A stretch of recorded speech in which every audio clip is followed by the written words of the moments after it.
So here's Lisa's question, point of view. How does one reconcile the model of protagonist and antagonist, say, having more than one point of view character?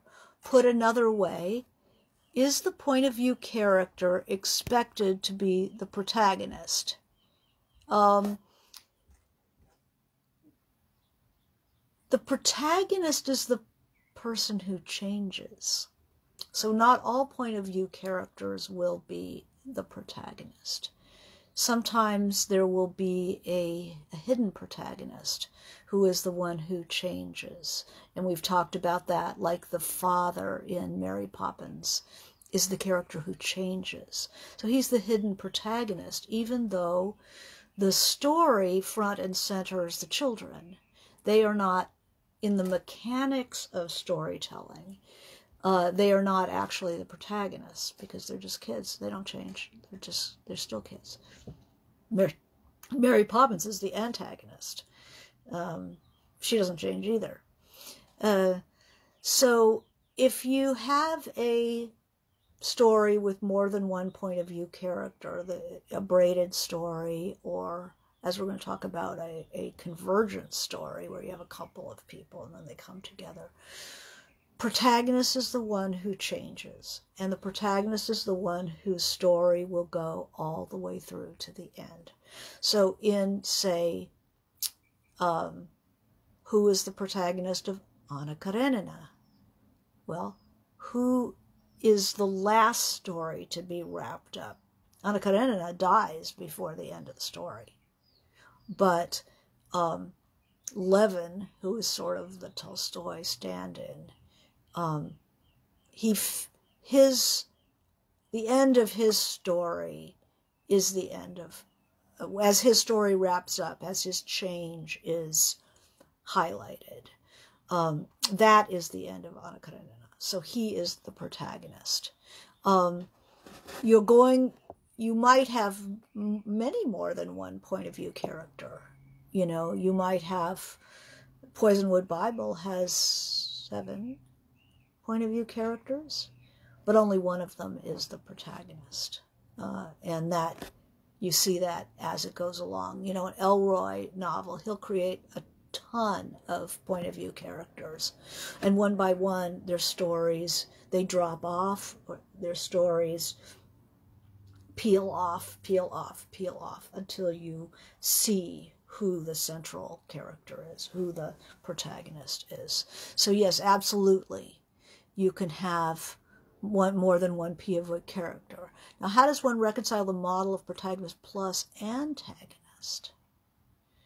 You mean, if you give the antagonist point of view sections, does that make them a protagonist? No. You can have definitely point of view sections that are the antagonists without destroying your identification with the actual protagonist when you get back to them. It's like, you know, now we're back to Jean, and, you know, we know that it's her story, really. But it's cool to find out what the other people are doing.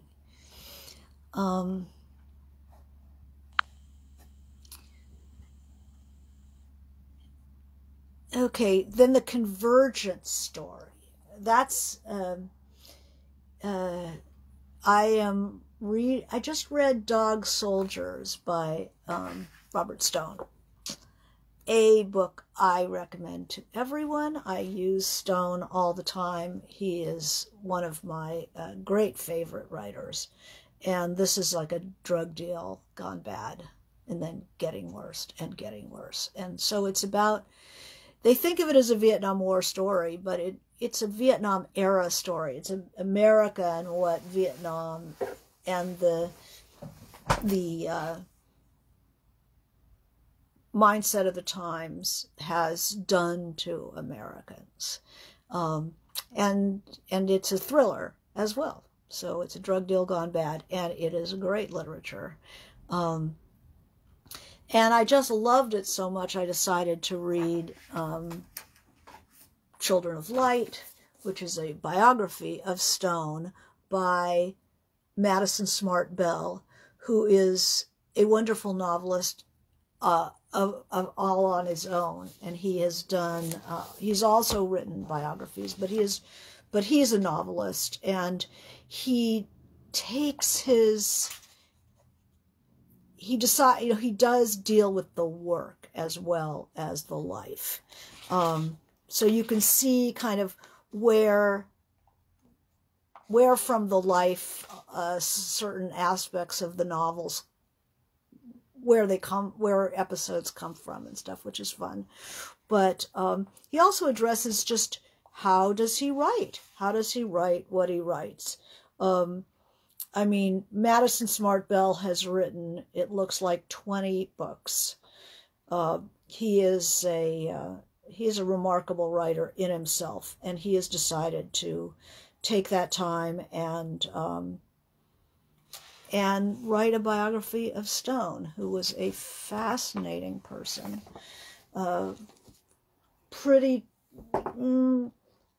Is he a troubled person? He had his troubles, but he was a pretty strong character as well. Very interesting marriage. And usually biographers, short shrift the marriage, but the marriage was a very interesting part of this guy's life. And, but he talks about what he's seeing emerge from Stone's novels is, he calls them novels of convergence, that what Stone liked to do was, as many of us do, take pieces of himself and give them to different characters and then let them interact to see like what happens, who emerges as the protagonist. I don't think he puts his thumb on the scale. I think he really lets them put the pressure on each other, and then he starts to explore, what does he really think? What does he really believe? Who does he really think deserves to be the winner of this, kind of cosmic duel, this interaction? And but what he says is, his method seems to be, I've seen 3 novels, we've explored 4 novels now, where I am in the book, and he says his method is convergence. So he'll start with a character, like in Dog Soldiers, which is the best, I think. There are other good novels, but this is the one. And what he does is he starts with one character, John. Then we meet Hicks, who is we meet John. John gets a letter in that first scene from his wife. So then we go to the wife in the States, setting up the drug deal. Then we go back to John in Vietnam. Then we meet Hicks, who is going to actually carry the dope back to the States. And then Hicks starts having his own point of view. And so we have basically these 2 guys, the wife but she's using by the time she's able to, and so she's often present but not voting. But it's as they physically start to come together that eventually the men will meet again, not in Vietnam in passing, but the 2 stories converge in the same space, and this happens again and again in Stone's work. It's how he likes to tell a story. And I think that when you are reading a novel, and I've pleaded with people who are you're not learning to write, people who are honing their writing, is, not to read like somebody eating a bag of Doritos, but really read stuff worth thinking about, things that have something to offer, and then ask yourself, what is he doing? How is it working? Not just being in the front row of the movie theater like this, which we like to do. But sit in the back where you can see the frame of the movie, so to speak, where you understand that it's an artifact, that somebody created this thing. And ask yourself, what is he doing? What is his method? Her method, their method. What is her method? How is this put together? What are the mechanics of it? And it was very funny, you know, when I was a younger person, I did not like to pull stuff apart. I did not want to sit in the back of the theater going, how is this composed? How is this moving? Where is the engine? It seemed very mechanical to me. And it took me many years to realize, oh, that's your textbook. That's your textbook. That's how you learn to do it. You have to sit back at some point and really pull it apart, analyze what you're seeing. And so think about how, you know, look at whatever you're reading, and I hope it's something good. Ask yourself, how are they handling things? What's the point of view? How does it move around? You know, is it, you know, person one, person two, person three, back to one, back to two, back to three? How does each character function in it? Is one, you know, the moralist, and one the opportunist, and one the, you know, anxious, you know, hold back person, you know? And do you see any signs of which the author feels is providing the energy in the book and driving the book? You know, what is the problem being worked out? And, you know, so the novel of convergence is something I'd never thought of until I read Bell. So keep an eye out for the method, for a writer's method. What are you seeing? Especially if you've read more than one of somebody's books, you'll see that there can be a family resemblance. There is something that author is chewing on. And there is a way that they work. It's just you know, you're seeing a mind at work. And how does that mind perceive the world? And how do they tend to set up the battle that is a novel? How do they set it up? You know? It's often something that you can't do so clearly for yourself, necessarily analyzing your own work, but definitely you learn from others, and you learn of possibilities. You know, I know that Stone read other people. You know, he read Hemingway. He read Hemingway. He read who else was he affected by? Melville, Conrad. And then what they were doing affected his approach and how he grappled with his issues and the mechanics of how you tell a story. You learn from, you know, what you're reading. So here is a question.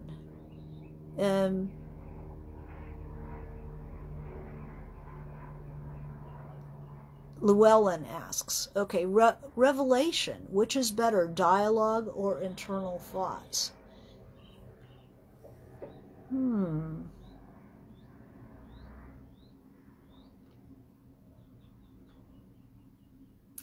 Which is better? You know, everything starts inside a character. You know, things don't begin with speech. The character has something that moves them internally, and then they can either voice it or they can think it. So I would probably say internal thoughts that then might propel dialogue. But do you mean you want to make a revelation, you want to reveal something to the reader? Should it be in a dialogue scene? That under pressure someone reveals something, versus somebody like driving around thinking. Usually a live action scene is a really good way to reveal something. I'm having an argument with, my lover, and theoretically, of course. And suddenly he says something, how he is also going out with my sister. I was like, which I don't have. It's like, that is a great way to have something revealed, right? It's revealed in the middle of a conflict scene. Something pops, and something has to pop in every conflict scene, which means every scene has conflict, right? And something is usually revealed under pressure that spins it in a different direction. The character can't go back to the way it was before. There's always some surprise. And so that would argue more for the dialogue. So it depends on what you mean by, I like to use both, but what are your preferences, Llewellyn asks. I definitely use both, because there is something is revealed, and then that is taken in by the character, by your point of view character, and processed in a certain way. Things change internally. So that's both dialogue and internal working together, right? Because a dialogue scene has both speech and thought. So you'll be using them both in tandem, unless you're just having your character drive around, see something, and realize something. So that'll be internal. Christy says, I get caught between internal dialogue and what becomes a monologue almost. Okay, so there is no such thing as internal dialogue. There's thoughts. There's thoughts. There's no internal monologue. There's thoughts, and thoughts are broken up by the exterior world. So if you're having somebody having thoughts, and I'm so pissed at my mother because something she did in 1953, and I'm still not over it, and I'm churning on something triggered that, and the world continues to exist as I'm grinding my teeth about, how she preferred my sister to me. And then I'm driving and something recalls that a scene with my mother, how she liked Susie better. And I'm grinding on that, but I'm still in traffic and somebody cuts me off, and I'm going to be kind of dangerous because I'm already pissed off, and it's some young person in a flashy car who doesn't deserve to have that, because I'm in this piece of shit and they're driving a Porsche. I'm more likely to hit them than not, because hey, I'm in my Olds 88 from 1965. I could cream them and it wouldn't do anything to me. So this internal world has an external connection. Somebody's always somewhere having thoughts. Things trigger the thoughts, and then they move in and out of relation to the external world. So there are a lot of good books that have that kind of, that illustrate that. So Paul Harding's Tinkers.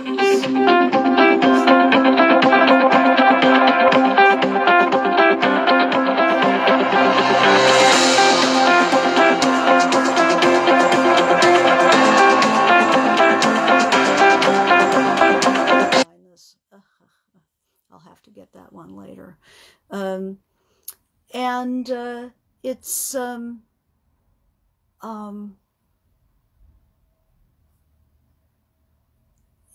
you're always working the exterior and the interior to give yourself a nice rhythm. People always want to know where they are. They always want to know where they are.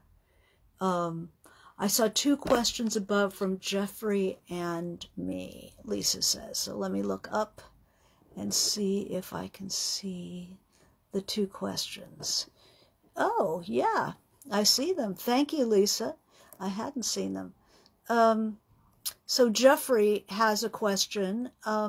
What do you think Marina would think about and handle the political situation in modern day Russia? Whoa! I think that if you take a look at the revolution of Marina M.,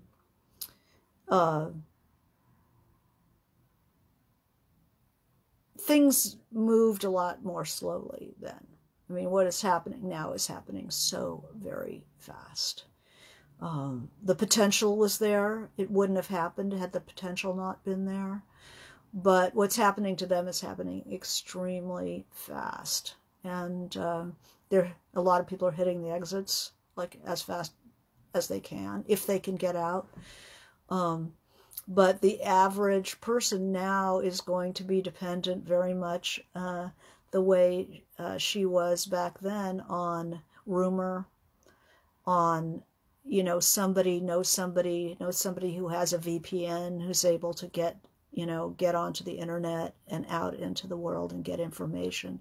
So there's going to be a lot of kitchen table, like, what did you hear? What did you see? What did you hear? What did you see? I think that that feeling of having to live through something and not know and have no idea what your leaders are doing, just, reading the signs. That's what I think she would be doing now, just like everybody else. I think that you've got a government that says it believes this, says it believes that, hooking in a lot of mythology, Russian mythology, very Third Reichian, in the golden days of Imperial Russia, And that's always really scary, when a culture goes unconscious like that, to be on that bus with somebody like that driving. And I think that, the protests, people came out the way people were coming out in 1917, and then the draconian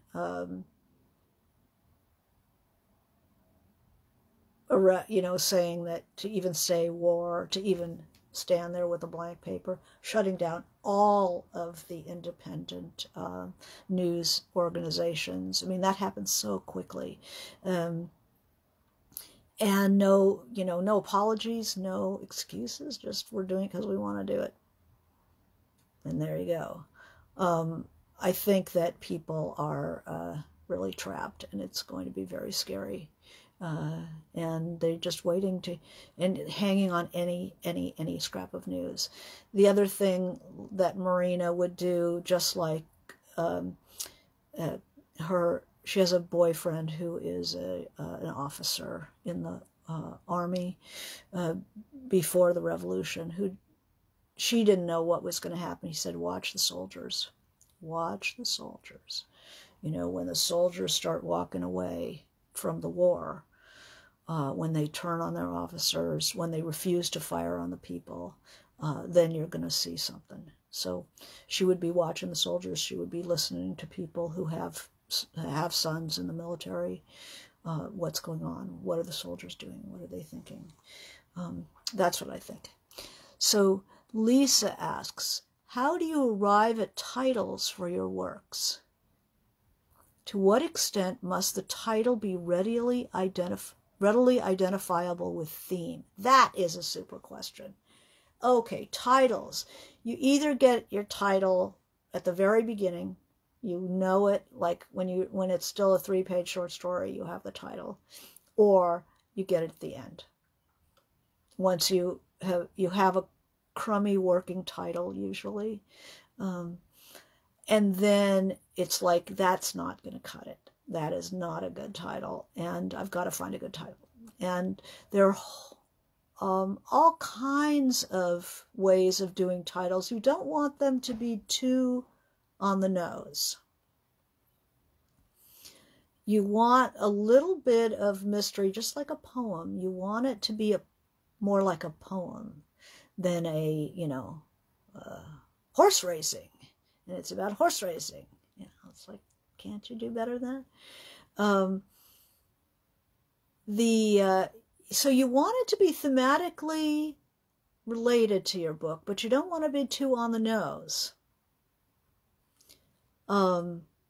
People use other books and reference poetry, a line of poetry, a line of Shakespeare. These are time-honored methods, the Bible.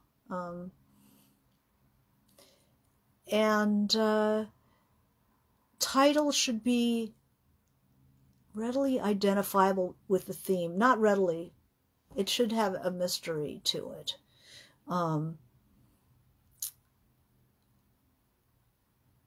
Like a title like For Whom the Bell Tolls, Hemingway. Does it tell us really what the book is about? No. But it has that biblical, it's done. It has like classical referent. And, it's about never, say, ask for whom the bell tolls, it tolls for thee, meaning we're all connected. And it is a book about the Spanish Civil War. And what happened in the Spanish Civil War eventually happened in Europe as a whole. It was like the preface for World War II. The Sound and the Fury, signify, that's Shakespeare, but is it directly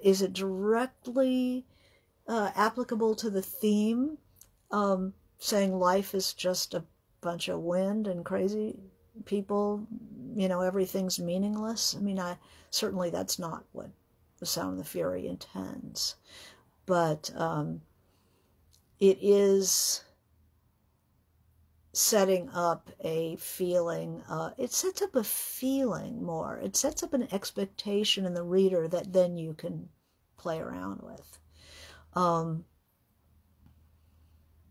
White Oleander came right away. Paint It Black came at the end, and that book had a godzillion titles. The first title was The House Not Right in the Head, from a Dylan Thomas poem. And it had so many titles. It was called, for a long time it was, I'm trying to remember what the second title was. But it had many titles. Fairest of the Seasons, I tried, from the Jackson Browne song. These Days. My editor wanted to call it Sex and Dying in High Society, which was an X song. But it sounded like a Jackie Collins novel to me. So it's like, what kind of expectation are you setting up in the reader? I'm having a terrible time. The book that I'm writing, I have a tentative title, which is very applicable, but is not beautiful in itself. And I kind of prefer to have a resonant title, a beautiful title. But so we'll see. The Revolution of Marina M. Was going to be, I mean, that was pretty early on, but Chimes of Lost Cathedral came later. Yeah, it's sometimes it's a line. I have a friend, Donald Raleigh, who passed actually several years ago, but wonderful novelist. If you ever want to read any short story writer, Slow Dance on the Fault Line. He's a wonderful poet too. Like 7 volumes of poetry. Rawley, Donald Raleigh. He always said, go 3/4 of the way through the book by page count, and he said your title will be on that page. So he would have his titles being closely affiliated with the climax of the book.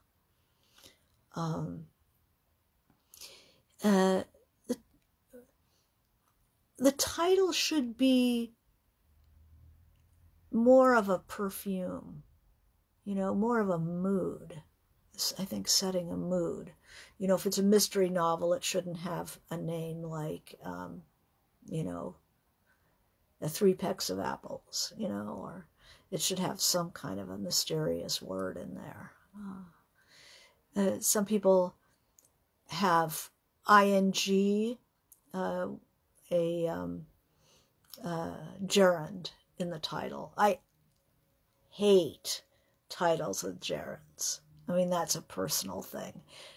Boxing Helena, or Remembering Henry, or I hate those titles. I just hate them. So everybody has their things they always hate. Often you'll see people using titles that are already out there.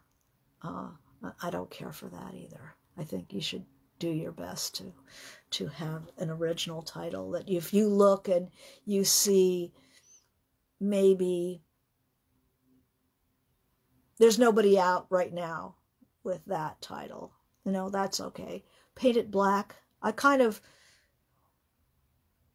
struggled with that a bit because there were a couple of books when I looked it up, a goth, Guide to Goth Housekeeping,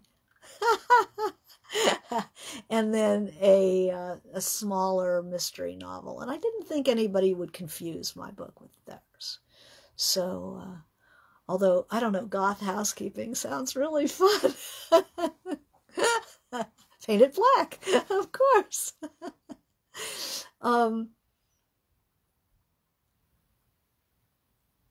A one-word title, you wouldn't think a book like Housekeeping. Such a weird title, but you remember it. I found that my agent couldn't, I had, for a while, my book had been called Marina Makarova, which was the character's name. But my agent could not remember it or pronounce it. So, and he's a very smart guy. And I figured, God, if he's having trouble with it, people are going to have trouble with it. So notice if people can't remember the title of your book. If you tell your friend, it's, I'm calling it, The Lions, Trimalchio in West Egg, for instance, which was the original title of The Great Gatsby. And I think he probably figured out, or somebody figured out, how are you going to remember that? How are you going to remember some of these titles? I see books all the time that they all sort of sound the same. They're longer titles these days. 3, 4, 5 words, and they have similar cadence, the of the da, and I'll tell you, I can't remember them. I mean, think of the books that you've liked that you can't remember the titles, or somebody's told you about a book and it's like, what was that again? It just didn't stick. And you really do want something that has those little Velcro hooks. Shorter's better. Although, then it was a staggering work of, what was the Eggers book? Staggering Genius. And it was just so outrageous that somebody would say, a something book of staggering genius about their own book, that people did remember that. titles make everybody nervous. It's very, very hard. And you're not the only one. Between good and no man at all. I like it. Want some, get some. Heartbreaking work of staggering genius. It was just such an appallingly arrogant, like a gauntlet thrown down. But people remembered it. No country for good men.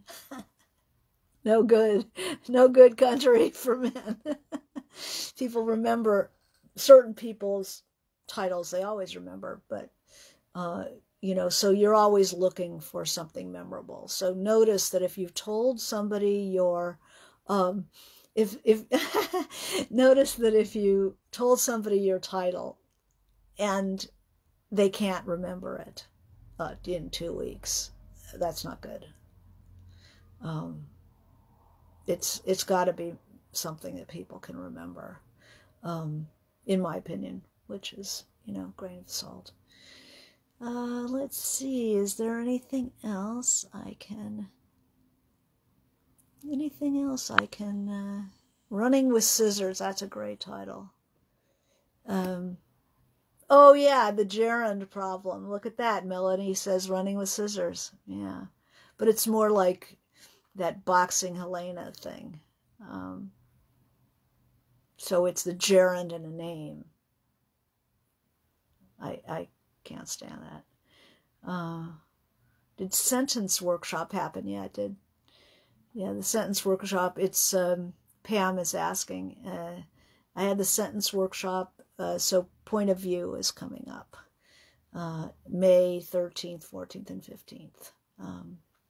At Community of Writers. And as soon as I get a little squib for them, I'll announce it. So anyway, that's the story. And please go ahead and send me questions to my website, Janet Fitch Writes. I love to design a Writing Wednesday around your questions. So I think I picked up everything that was asked. Let's see, I got Jeffrey's and make sure I got Lisa's. Yeah, the title thing. Yeah, the titles, look for titles, make lists like 30 things, and then go through and say which one are your favorites, and then ask your friends. Because they don't even have to know what the book is about. Is the title itself catchy? And then you can feel whether it actually goes with your book or not. Sex and Dying in High Society is not a good title for a novel.